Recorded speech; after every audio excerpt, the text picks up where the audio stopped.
சித்த மருத்துவர் டாக்டர் சண்முகம், விழுப்புரம்.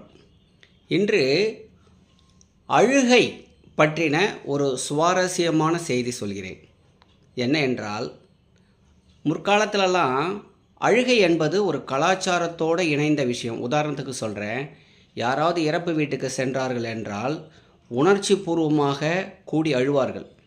அதில் கண்ணுக்குள்ளே இருக்கிற நீர், கெட்ட நீரெல்லாம் வெளியே வந்துடும். சிலருக்கு மூக்கால் கூட அந்த தண்ணி வந்து இந்த சைனஸ் பள்ளங்கள் இருக்கிற தண்ணியெல்லாம் வெளியேறினது உண்டு. இதையே கலாச்சாரம் மருத்துவம் சொல்கிறேன்னா, மருத்துவமும் கலாச்சாரம் வேறு இல்லை. ஸோ இந்த உணர்வுகளில் அழுகை என்பது ஒரு முக்கியமான உணர்வு. தற்காலம் எல்லாருக்குமே கண் ட்ரை ஆகுது, கண் வறட்சி ஆகிட்டு காலையில் தூங்கி எழுந்திருக்கும் பொழுது கண் பீலை சார்ந்து பிடித்து கொள்கிறது. அதுவும் சர்க்கரை நோய் உள்ளவர்களுக்கு சொல்லவே தேவையில்லை.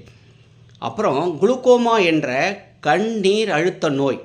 இது ஏன் வருகிறது என்றால், நாம் எப்படி மலம் ஜலம் வெளியேற்றுகிறோமோ கண்ணுக்குள்ளே இருக்கிற தண்ணியும் வெளியாகணும்.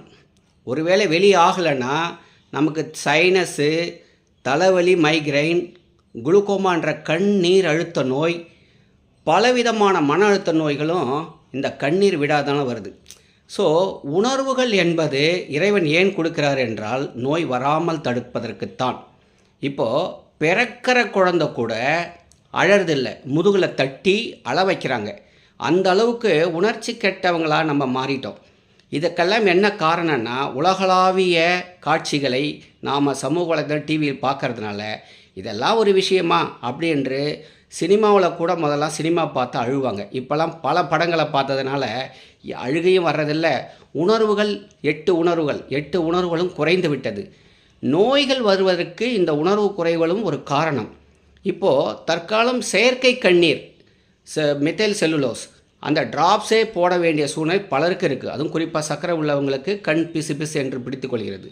ஸோ இயற்கையாக வரக்கூடிய தும்மல், இருமல், கண்ணீர் இதையெல்லாம் நம்ம வெளியாக்கிட்டாலே மலம் ஜலம் உள்பட 14 வேகங்கள் என்று சித்த மருத்துவத்தில் உண்டு. இதில்